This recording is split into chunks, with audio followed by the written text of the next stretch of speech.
Hi, I'm Aaron Tyson from TNT Aerospace in Sumas, Washington. I'm the president and the director of sales and marketing for our company. Customer service is actually the headwaters of our business. It is the thing that drives us. It is the thing that keeps us going.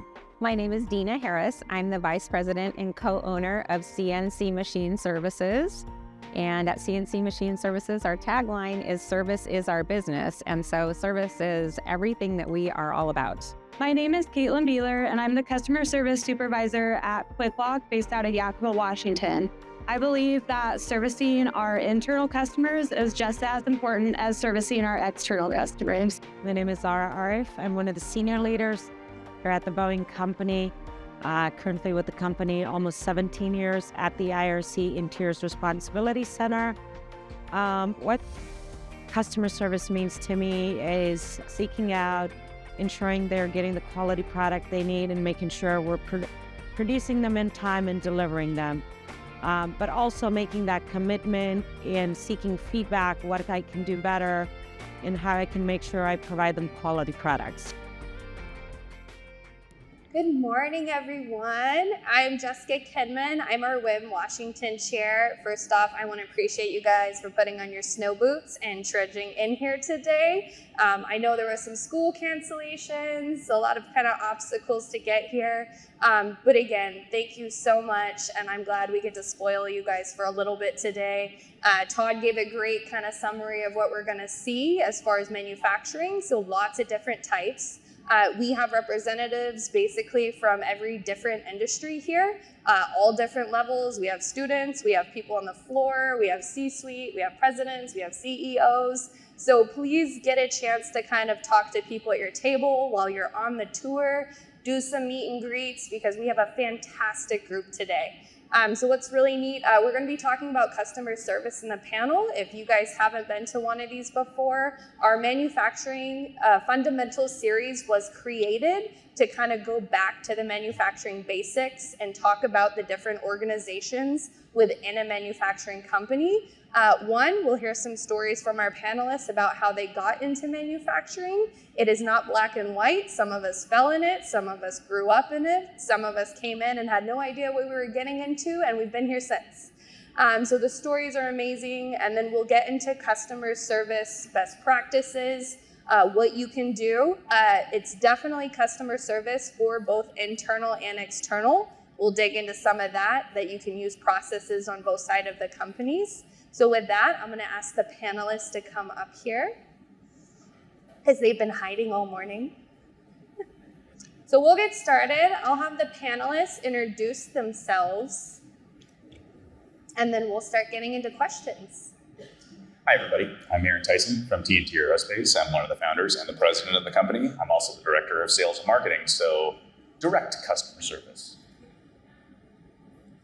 My name is Dina Harris. I'm the co-founder and vice president of CNC Machine Services. Hi, my name is Caitlin Beeler, and I'm the customer service supervisor at QuickLock based out of Yakima, Washington. And my name is Zara Arif. I'm one of the senior leaders here at the Boeing company in the IRC. All right, so I think the first question we're going to go into is how did each of you get into manufacturing? And give us a little bit about what that kind of journey looked like for each of you. We'll go back this way. All right, so for me, it would be my family background. Most of my siblings are in the medical field. My dad is a civil engineer. He had also a background in manufacturing, working with cars. Kind of grew up with him, watching him doing the work. Traditionally, the culture I come from, it's either medical, lawyer, or engineering. Most of the women go on the medical side. So it's kind of odd in the family to see me growing towards his side of the passion. Like I said, watching him build the cars kind of helped him out, changing the oil, doing the brake changes and all. I had a family friend who works at Boeing currently, and they had mentioned, hey, we're hiring, why don't you look into some opportunities? Prior to Boeing, I was building some softwares for Microsoft. So there was a supplier company where we would build softwares and supply them. So I finally applied for an hourly mechanic position at the Boeing company. Within 2 months, got the opportunity, started here as a grade 3 mechanic in this building, and kind of built my way up. Had the leadership attributes from then, became a team leader, manager, and currently a senior.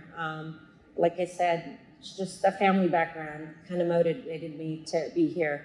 Right now, I've got siblings all in medical field, and everybody's surprised what I'm doing as a woman from the culture I come from in manufacturing. So I'm the first generation of Boeing for my family. When I was first asked this question, I thought that I had just fallen into manufacturing. I had a friend call me when I was working at the ACE Distribution Center, and they're like, hey, do you want to come do this purchasing position at a metal fabrication shop? And I was like, sure, that sounds great. I had never done anything like it.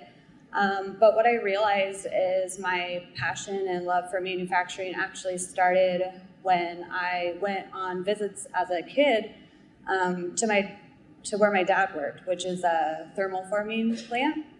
And I remember just looking up at all of the pallets of inventory and the metal shavings and smelling the coolant. And all these years later, I realized that I think that's where I really found interest. And then all these years later, I'm actually working with my dad at QuickLock. So it all came around full circle.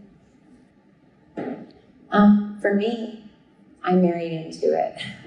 In 1988, my husband was working as a service technician for a company that sold manufacturing equipment. And that company went out of business, and he went to work for Kenworth Truck Company doing maintenance on their equipment. And our phone started ringing at home asking if this is the house of the Mark Harris that used to work for Brand X Company. They couldn't find a good service technician for their machines.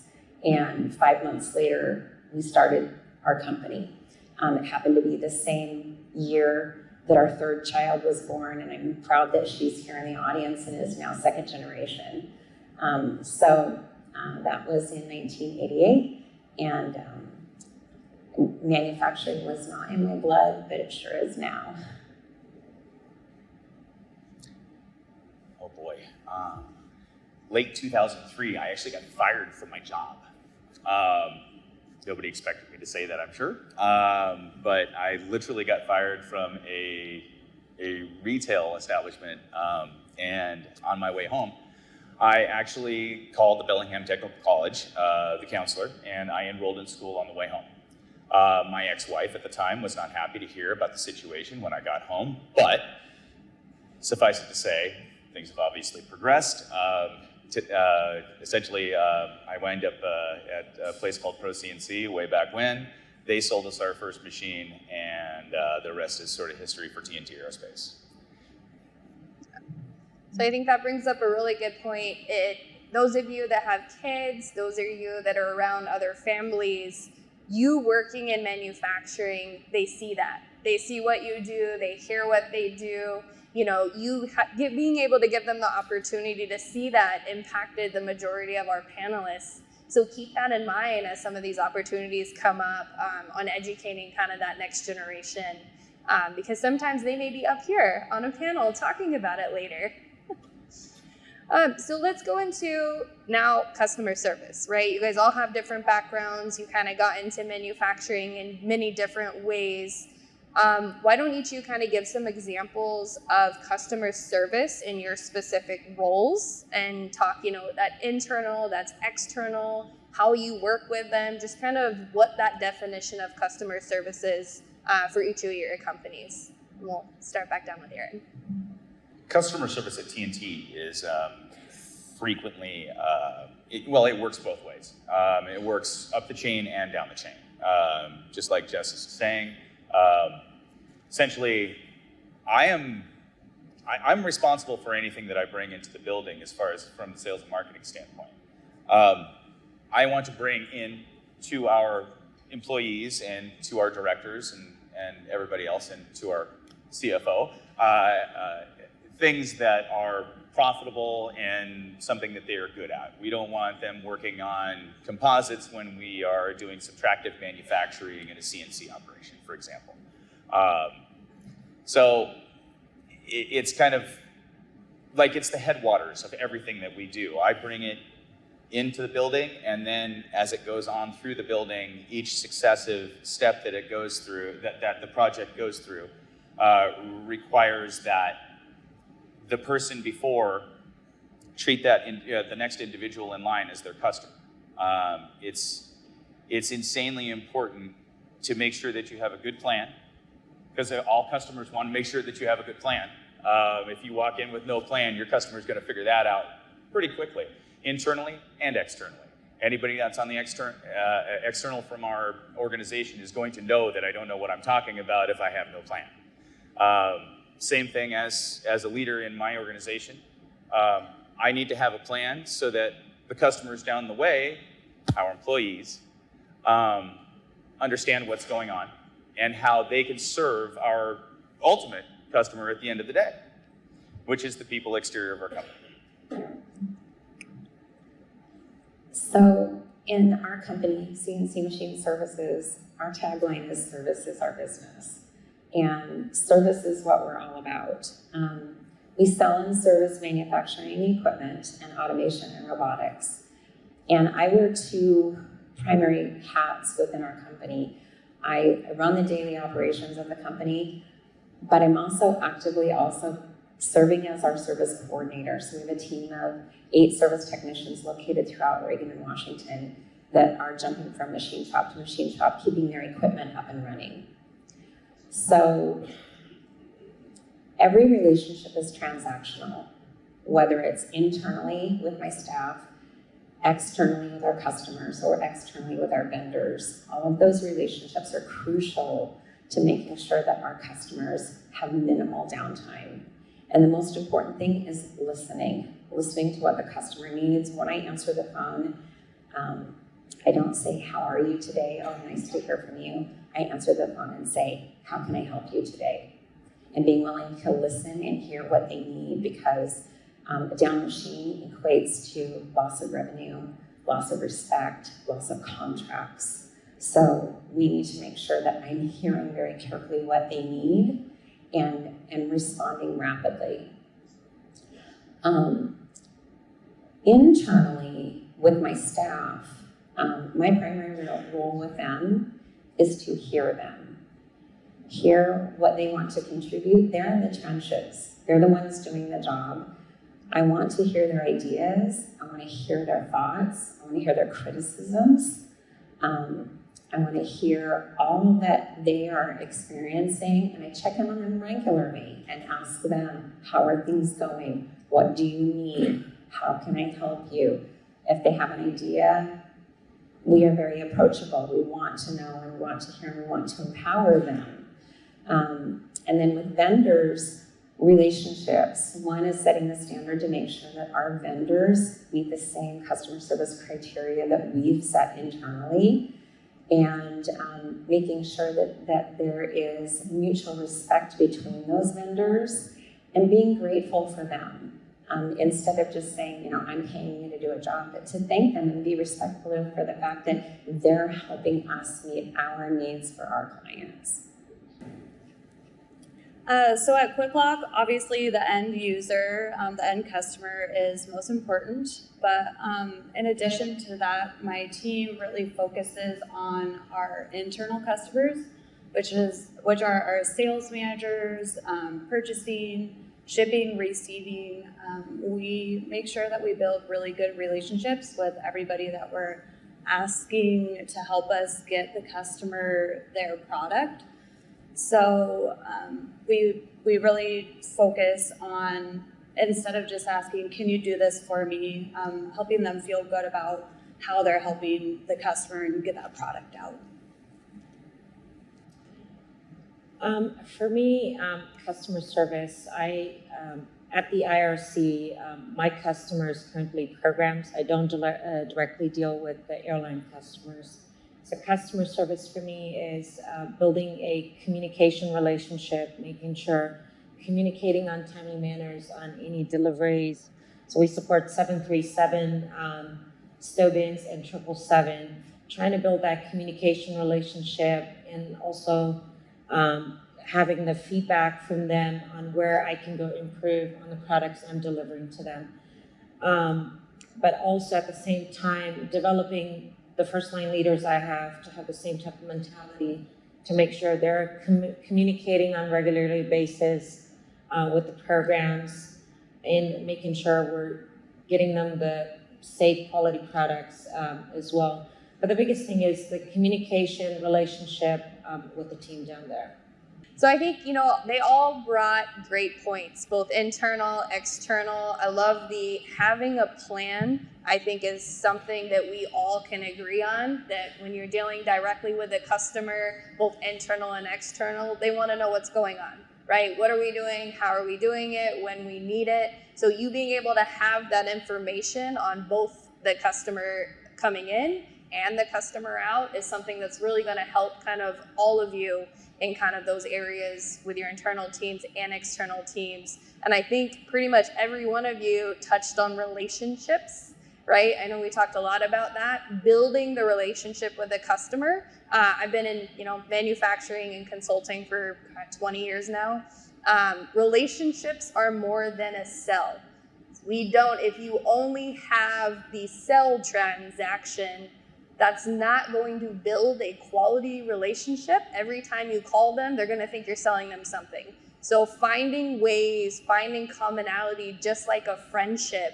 What can you bring in that can take transactional to an actual business relationship?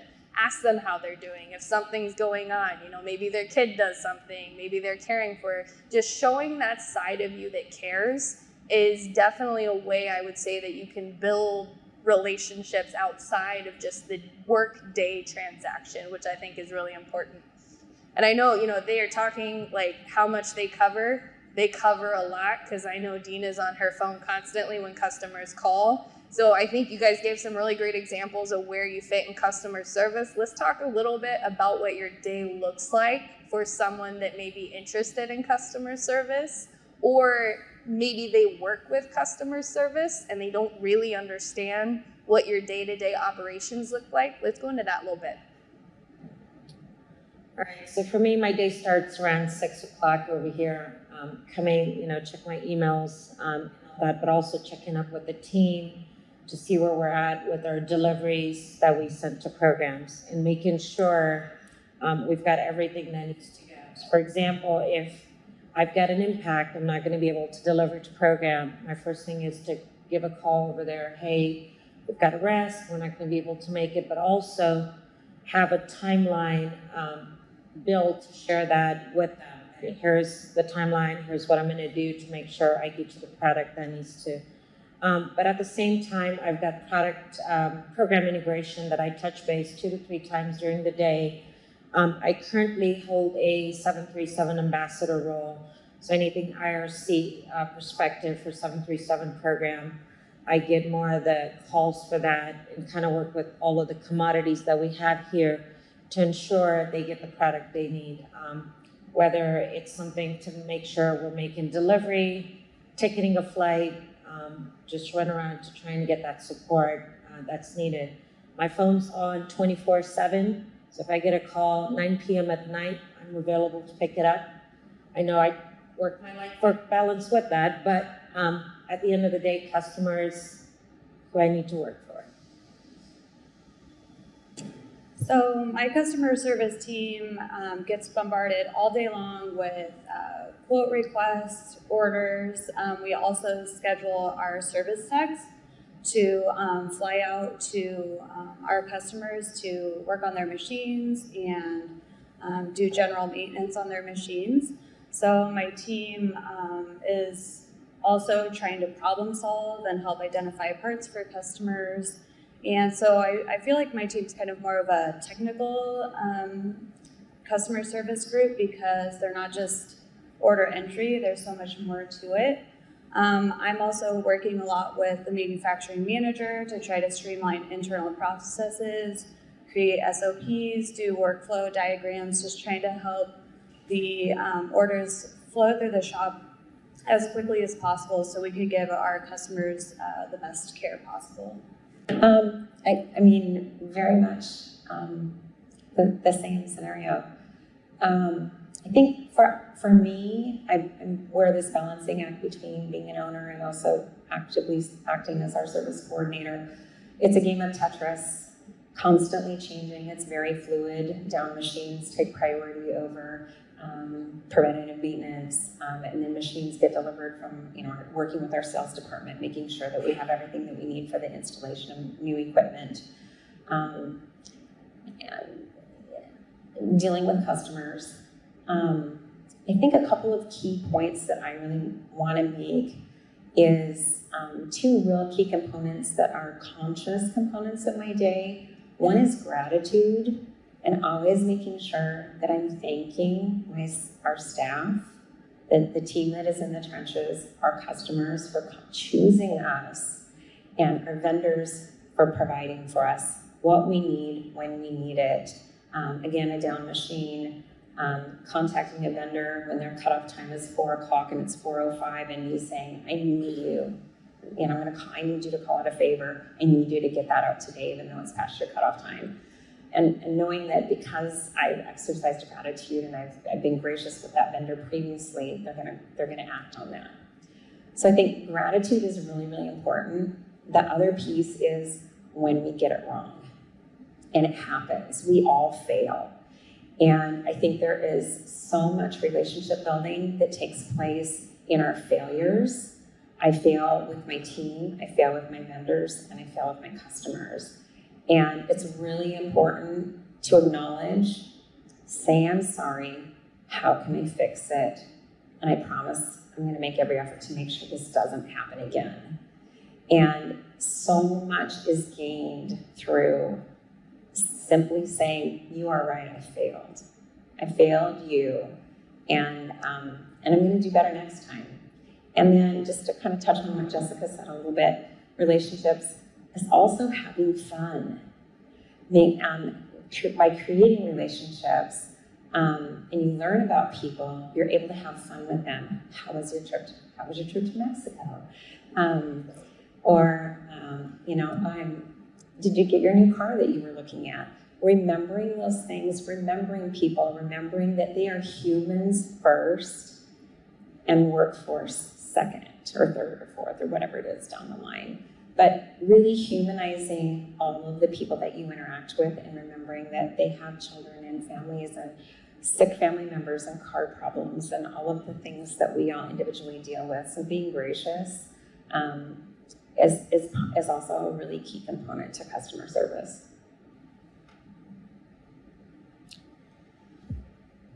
Being the director of sales and marketing as well as the president of the company, I have a bit of a different throughout my day activities, I suppose. I generally start my day at my house. I have my phone on all the time. Unfortunately, or fortunately, depending upon your point of view, I own the company and I am the face of this company. Whether or not we succeed is largely dependent upon the activities that I take on during the day. So, having said that, frequently the customer relationship forwards to the exterior of the company and behind me within the company are basically, that's what I do all day, is to try to keep those individuals, those people, those consortiums of individuals happy and having what they require. And hearkening back to what I mentioned before, having a plan is kind of step one on that front. We have an ERP system that I can put all sorts of notes in and do all sorts of other things, but if that never occurs to me, if I don't place the value upon the relationships upwards and downwards in that chain, then I'm probably going to forget about it, not give it as much, kind of as much weight as what it ought to. Frequently, us being the headwaters in sales and marketing, it's incumbent upon us to have all of these small details that we kind of talk to our customers about. I mean, hey, this has to be part marked and with a bag and tag method. This is what we prefer. I know there's 3 other methods on there, but just so you're aware, we need to make sure that we do that. Okay, great. I need to put a note in here because if I don't do that, I'm not going to help my folks down the line, the people that we employ and try to make sure that they have everything to do their jobs. I'm giving them something they can't even work with. They won't be successful at some point, regardless of how small the detail is. Every dimension on a drawing to us is, say, grounds for rejection. Reality is that every element needs to be in place, and so that customer outside of our company and the guy at the machine, or girl, depending upon the situation, obviously, those things are of paramount importance. It's literally what we start with every day. So that's generally what I do. I customarily go on and move on to my customers internally after I get done answering my phone and my emails. My customers internally are my program manager upstairs. I've got a quality manager in my quality office, and the production manager in his office. And then subsequently after that, I go out to the floor to the rest of my customers that are standing at machines, that are sweeping the floor, that are driving the car, that are whatever it happens to be. Everything starts and ends with our level of commitment to customer service. Everything must be there, everything must be present, and we have to help out all of the people in front and in back of us. Awesome. Their days sound very busy, don't they? So I think I really like Dina's point about both the motivation. I think that's something, regardless of what level you are in the company, regardless of who we're working with or for, I think that's something that's underutilized. The simple thank you for doing what you do. I mean, you have 4 examples here of people that basically bend over backwards to support their customers. They're getting calls 24/7, and those of you that support customers, those calls are not always the best calls, right? They're usually calling because they want something. Something's late. I need information. So they're basically getting hit all day long. So think about who are on your teams, who you work with, and really, take one time a week to go point out someone, send them an email and say, hey, I really appreciate what you did this week. Hey, this was a crazy week. I saw you working hard. I saw you hustling. I think that's something, like I said, I think all of us really need to do across the board. Because even now, as a manager, I do that to my associates, and they're shocked sometimes. They're like, oh, no one's ever said that. Or the only emails they get are because they wanted something, and I laugh because they reply, and they're like, oh my God, I've never had a thank you email. Just those simple things that any of you guys can do. And, and admitting that you failed and made a mistake, that's not something we see very often. There's an interview process at a company I did, and that was one of the questions, was tell me a time you made a mistake. And you would be shocked at how many people said, I never make a mistake. Yeah. Let's think about that. We always have lessons learned. Call it what you are. And I think that's kind of great, setting us up for kind of the next conversation, is identifying these areas of improvement around customer service and kind of what you guys have seen through the day. What are some things that you've put in place, either tools or processes, that make your day easier, that some of these people in the audience could potentially start thinking about and could possibly incorporate? Tough question.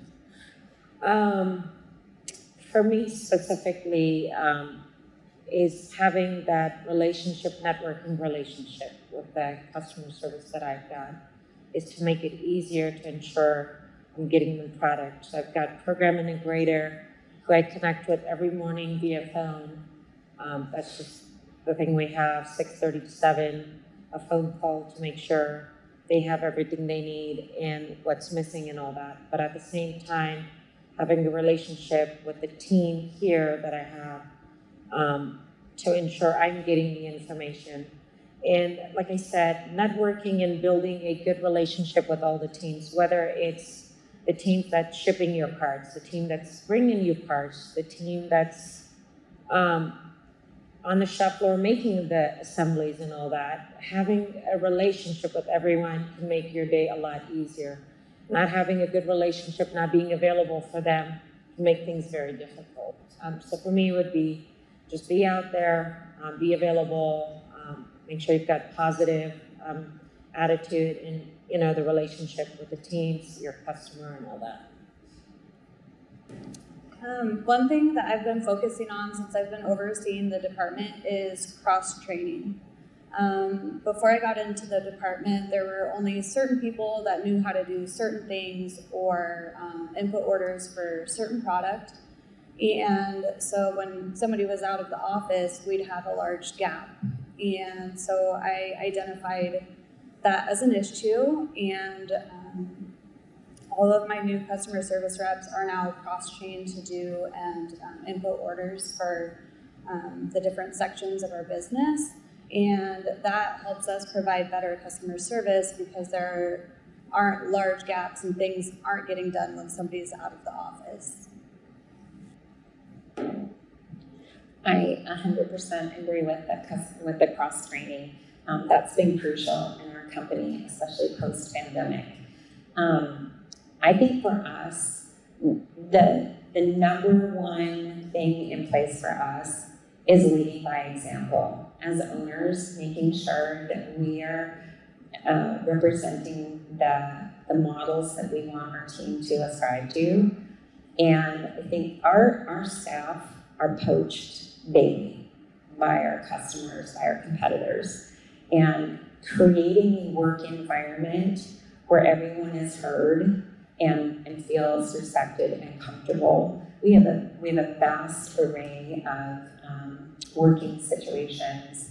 We have some service technicians that want to start at 5 a.m. and end at 2 in the afternoon. We have a service technician who had a very, very premature baby, and he needs to start his day at 9 a.m. so he can be support for the mother of his child and his ill child each morning, and he starts later. We have work from home. We have job share. We really look at each individual person and what they need to be the most successful in their position. Because when you hear and honor the needs of each individual person, they're going to be the most productive. And they're also going to be, when they're receiving internal customer service, then it makes it far more easier for them to externally represent customer service as well, because they're a benefactor of it every single day. So I know I've said it a number of times, but it really is hearing and being responsive.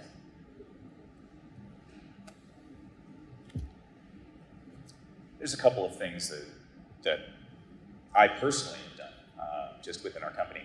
I think that as far as communication is of paramount importance in any of these applications. Let's face it, like every customer, regardless of whether or not they work for you or don't work for you, want to be understood. Everybody wants to be understood, just in general, just as people. And I think that the level of communication, I've never complained about the number of emails that I've gotten from somebody. I have never complained about the level of information that I have gotten from somebody. The more detailed, the better.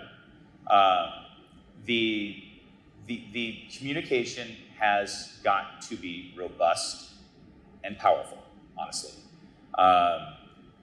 If your customer, for example, and this is where the both ways, interior and exterior of the building kind of comes into play, if your customer requires something of you, regardless of what it happens to be, if it's a price, if it's a detail, if it's a status, whatever it happens to be, that person wants that in a timely fashion generally. This is kind of like where, coming from the other end of the spectrum, the customer exterior of the company, also, technically, you're their customer as well. Because the reality is that if they want something, they also have to provide something. This is a very give and take environment. I require information from you to make your drawing come to life, and you need to give me that information. So that's sort of like where we do that internally as well, where essentially the flow of communication and information through our ERP system, morning meetings, community events, anything of that nature, those are hugely important because everybody just wants to be understood at the end of the day. And that is the name of the game when it comes to customer service. On the other end of things as well, like internally, my customers, as far as like my employees and things of that nature, they need to be empowered. It's the best thing that I can offer any of those people is the empowerment to allow them to be able to do their jobs well and to make a decision for themselves. I want to illustrate the fact that I trust all of the people that I work with as my customer ultimately. We have a hard time losing family members in our business, and that's what we refer to them as family members. We really appreciate them, and we want to make sure that they understand that it is understood that we want to impress them just like we want to impress our exterior customers. It's all ridiculously important from the perspective of the happiness of the employee, the happiness of the customer exterior company, and ultimately your happiness is as well. Because the sooner that you empower the people that are around you, the sooner that you have levels of communication that are appropriate for your company, the sooner that you get to have time for yourself, for a change. That's something we're always hoping for, so that's what So I think what's really interesting, kind of going through what helps make good customer service, is it all really comes down to the individuals on the team. If you don't empower your teams, if you don't support the individuals, you basically will have bad customer service, or you'll have bad communication, you'll have bad relationships. And I agree, cross-training, 100%. Where you guys are in your teams, if you do not have a cross-training plan yet, you better start that tomorrow, right? Because, today's a great day. The snow's out. People can't come in. Who knows how to do that job? You can't have your number one star be there 365 days a year. So how can you start teaching that across the teams? And I think a point a lot of people miss are each individual is unique. So the way you communicate with one over another may be different. Like my fiance laughs at me. I have enough executive function for 10 people. I communicate very differently, and I don't like someone going into the weeds, giving me a million things all the time, but I have to understand that's how they communicate, and I need to listen to what works for them. And same thing with the motivation. So communication styles, know your team members. They're all different, even if you want them to be the same.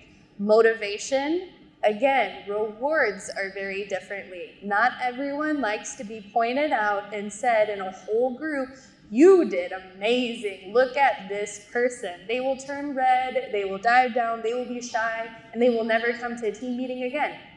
So asking them, hey, when you do a good job, what type of rewards do you like?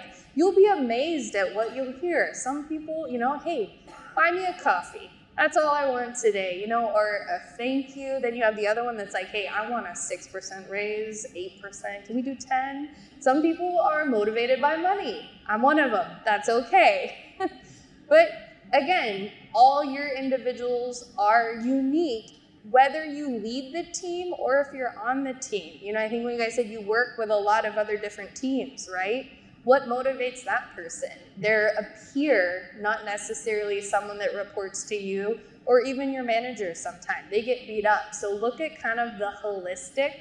What do each of those individuals, what motivates them, what types of rewards they have, what type of communication style works for them, and being able to cater that is ultimately going to drive to a better relationship. It's going to drive to now they're motivated and they're excited to jump in and work, and now you have great customer service, right? All right, so we talked about a lot of good things, so I'm going to jump over. Let's hit lastly kind of what is challenging in your kind of day-to-day with customer service? Because, you know, a lot of these people are going to relate to that, and how could you kind of solve that? So what would be the most challenging? I'm going to guess most of it's going to be communication, but let's see. Do one of you guys have kind of a good example of just what's that one thing that just drives you crazy? You want me to say communication? Because I'll say communication. Realistically, just like I was saying, like when you're trying to get a project done, everybody is trying to work toward the same goal, right? Information flow across the board is paramount. We need details in the form that are required. You know, I was just dealing with this morning, honestly, and it's sort of the level of communication. Like, everybody's got email, everybody's got phones, everybody's got text, we've got a million forms of communication, but how are we so bad at communication sometimes? And I think that a lot of times it's hard for people to put themselves in other people's shoes in some cases. It's hard for people to kind of calm down about their you know and understand, like, again, holistically about what the situation is with whatever their project happens to be. It doesn't make any difference really what it is, honestly, at the end of the day. And so we've got all of these methods of communication. The best method of communication that I've run into thus far is face-to-face communication. We talk about developing relationships. I talk to people on the phone frequently, like a lot from across the country.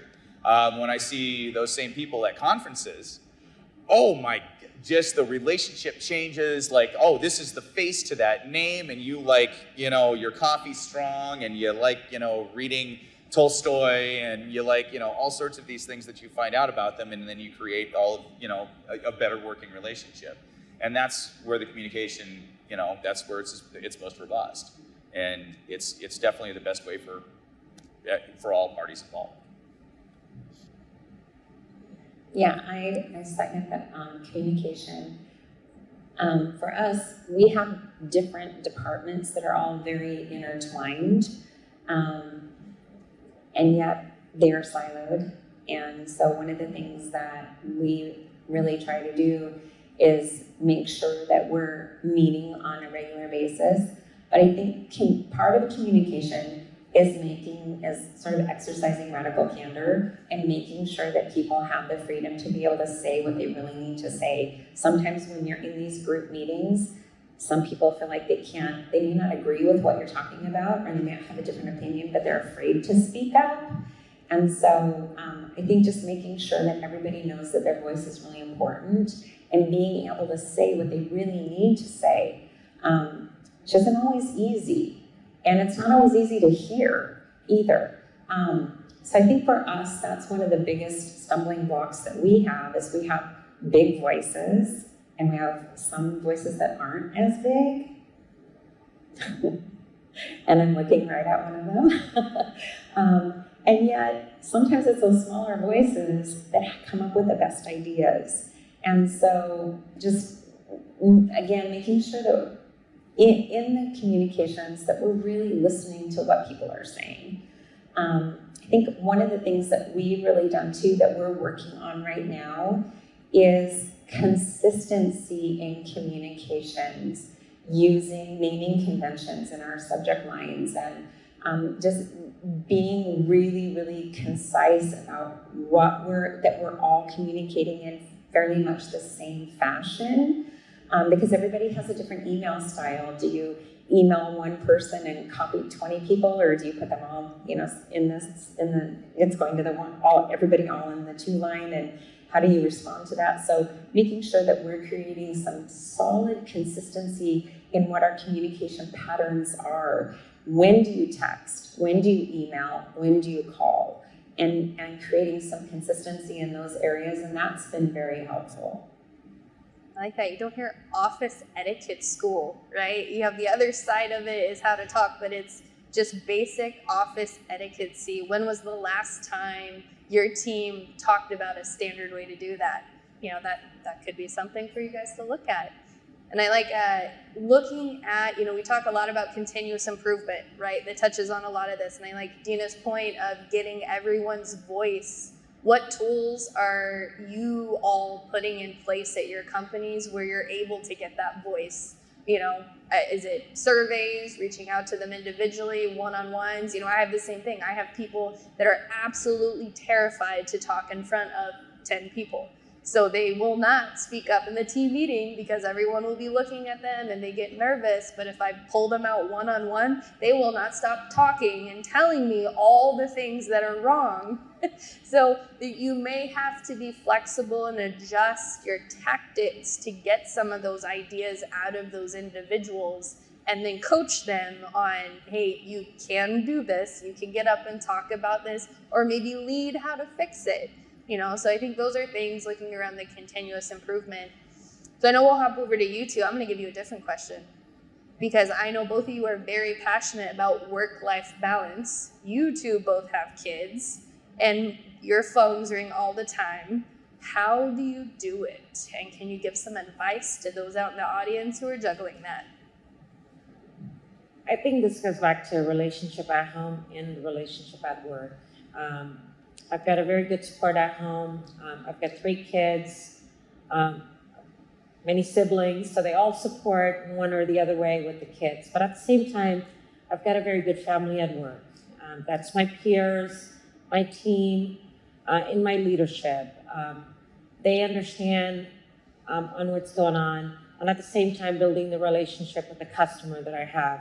I've provided my personal phone number to everybody and my work number, and when they call me, if I'm not able to go address the issue, I have a team at work that I can call and rely on, and they can go help address it. So at the end of the day, it comes to building the relationship. And at home, to be honest with you, my 9-year-old understands who my peers are, and if somebody's calling, they'll leave the room and let me go take the call to, it's like kind of have talked to them in the sense that way. But like I said, having a family at work, having a family outside of work, can really build the connection and make your work-life balance easier. So I also have children and I'm going to school full-time outside of work. And I'm very fortunate to work for a company that believes and really is passionate about work-life balance. So I'm not expected to have my phone always on. Luckily, we do have a 24-hour service tech line, and those guys go above and beyond by servicing our customers when they have a machine down situation or their machine isn't running quite properly. And I believe that them stepping up and being on call 24/7 helps allow me the opportunity to not have to be. One word, and kind of shorten it up, that you want them to take away, kind of summarizing everything we talked about. What's kind of that one takeaway that you want everyone in here to take? One word. You can't say communication twice. No. I like the word empowerment, personally.